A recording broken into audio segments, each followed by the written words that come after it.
اللہ تعالیٰ کا احسان ہے کہ اللہ تعالیٰ نے ہمیں انسان بنایا، مسلمان بنایا، حضور اکرم صلی اللہ علیہ وسلم کا امتی ہونے کا شرف بخشا، اور اللہ تعالیٰ نے دین کا تعلق عطا فرمایا، دین کی نسبت عطا فرمائی، اہل علم کے ساتھ جوڑا۔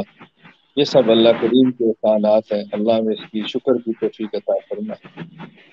آپ حضرات نے جو کام فرمایا ہے مسلسل فرما رہے ہیں، حی علی الفلاح کے عنوان پر یا درس قرآن ڈاٹ کام کے نام پر۔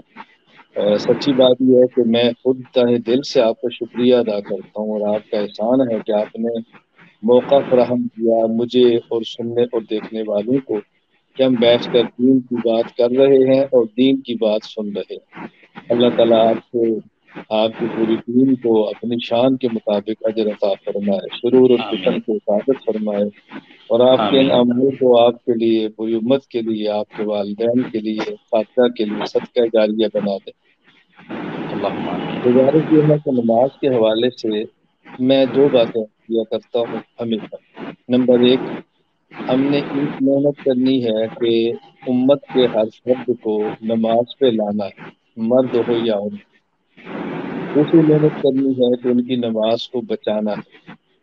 انسان اعمال پہ آتا فضائل سے ہے، اور انسان بچتا دلائل سے۔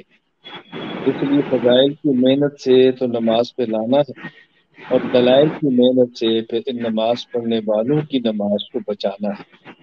ہم نے یہ بات سمجھانی ہے کہ نماز کی شریعت میں حیثیت کیا ہے، رسول اکرم صلی اللہ علیہ وسلم کی مبارک محنت اور آپ کی اہمیت کیا ہے۔ قرآن کریم نے، یعنی آپ حیران ہوں گے، سورہ البقرہ کے اول رکوع میں جن اہم چیزوں کا ذکر فرمایا ہے ان میں ایک اہم چیز نماز ہے۔ اور نماز کے بارے میں اللہ تعالیٰ قرآن کریم میں یہ نہیں فرماتے کہ سلو، تم نمازیں پڑھو، بلکہ فرماتے ہیں اقیم الصلاۃ، تم نماز کی پابندی کرو۔ نماز پڑھنا کافی نہیں، نماز کا پابند ہونا ضروری ہے، اور پابندی سے مراد سارے آداب کا خیال کرنا ضروری ہے۔ حضور اکرم صلی اللہ علیہ وسلم نے نماز کو دین کی بنیاد قرار دیا ہے۔ صحیح مسلم میں حدیث نمبر 8 موجود ہے۔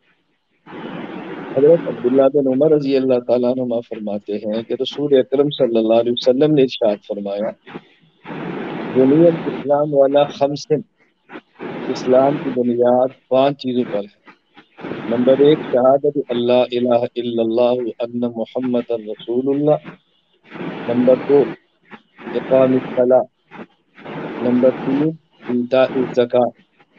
نمبر 4، الحج۔ نمبر 5، صوم رمضان۔ تو دین کا گویا 5واں ستون یہ نماز ہے، اور حضور اکرم صلی اللہ علیہ وسلم نے اس کے فضائل بیان فرماتے ہوئے ارشاد فرمایا، یہ روایت سنن ابی داؤد حدیث نمبر 425 ہے۔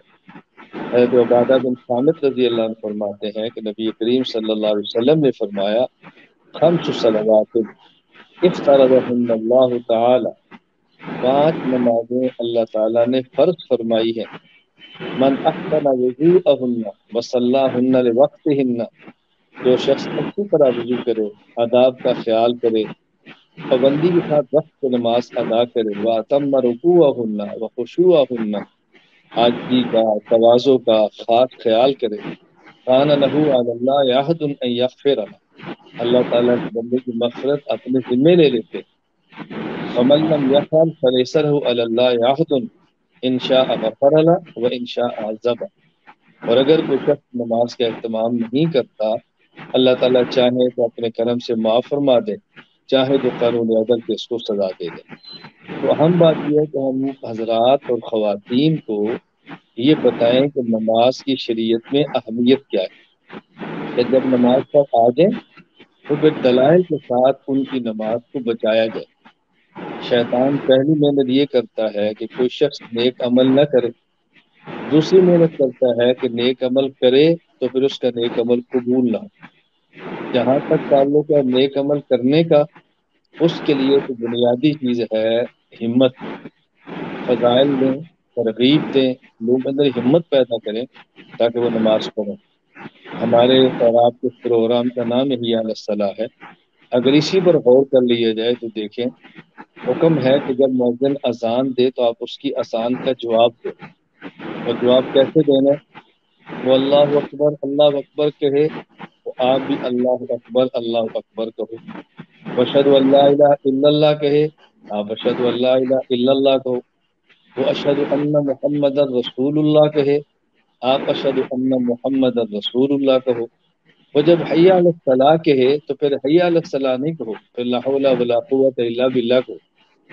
تو یہ حی علی الصلاح کے موقع پر یہ جواب کیوں بدلا ہے؟ یہ سمجھایا گیا ہے کہ اپنی زبان سے اللہ اکبر کہنا آسان ہے، اپنی زبان سے اشہد ان لا الہ الا اللہ کہنا آسان ہے، اپنی زبان سے اشہد ان محمد رسول اللہ کہنا آسان ہے، لیکن اس کے تقاضے پر عمل مشکل تھا. اب فرمایا یہ کہو لا حول ولا قوت الا باللہ. اے اللہ میں نے زبان سے تو کہہ دیا ہے، لیکن عمل کی توفیق تب ہوگی جب آپ طاقت دیں گے، آپ ہمت دیں گے، آپ کی شان، آپ کی یہ کرم اور فضل آپ کا میرے ساتھ ہوگا، ورنہ نہیں ہو سکتا.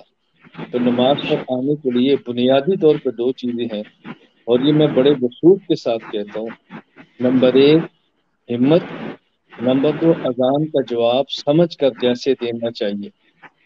میرے علم میں ایک شخص بھی دنیا میں ایسا نہیں ہے کہ جو اذان کا جواب دے اور سمجھ کر دے اور پھر وہ اذان سن کر مسجد میں نماز کے لیے نہ آئے، یا خاتون ہو اذان کا جواب دے اور نماز نہ پڑھے. میرے علم ایک شخص بھی ایسا نہیں. بس یہ اذان کا جواب دینا سمجھا دیں اور اذان کا جواب سمجھ آ جائے کہ ہم کیا کہہ رہے ہیں تو اللہ تعالیٰ توفیق عطا فرما دیتے ہیں. پھر جب آ جائے تو پھر ہمیں دلائل کے ساتھ نماز کو بچانا بھی چاہیے، کیونکہ پھر دائیں بائیں سے ایک اور محنت شروع ہو جاتی ہے کہ آپ کی نماز سنت کے مطابق نہیں ہے، آپ نے یہ غلط کیا ہے، آپ نے یہ غلط کیا ہے.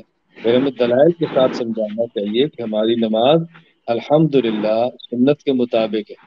اور میری باقاعدہ اس پر مستقل ایک کتاب موجود ہے، نماز اہل سنت والجماعت، جو اردو میں بھی ہے، پشتو میں بھی ہے، اس وقت فارسی میں بھی ہے، انگریزی کے اندر بھی ہے، کئی زبانوں کے اندر بھی آ گئی ہے. اس میں ہم نے صرف دلائل جمع کیے ہیں، کیونکہ فضائل کی الحمدللہ محنت تو ہمارے ہاں اکابر تبلیغی جماعت بھی فرما رہے ہیں، خانقاہیں بھی فرما رہی ہیں، ہمارے علماء بھی فرما رہے ہیں، تو اس کے لیے ضروری تھی کہ دلائل دے دیے جاتے. تو خیر میں نے عرض کیا، خلاصہ یہ ہے کہ ہمیں دو کام کرنے چاہیے. نمبر ایک فضائل کے ساتھ نماز پہ لانا چاہیے، اور دلائل کے ساتھ امت کی نماز کو بچانا چاہیے. جزاک اللہ خیرہ. درس قرآن .com www.darsequran.com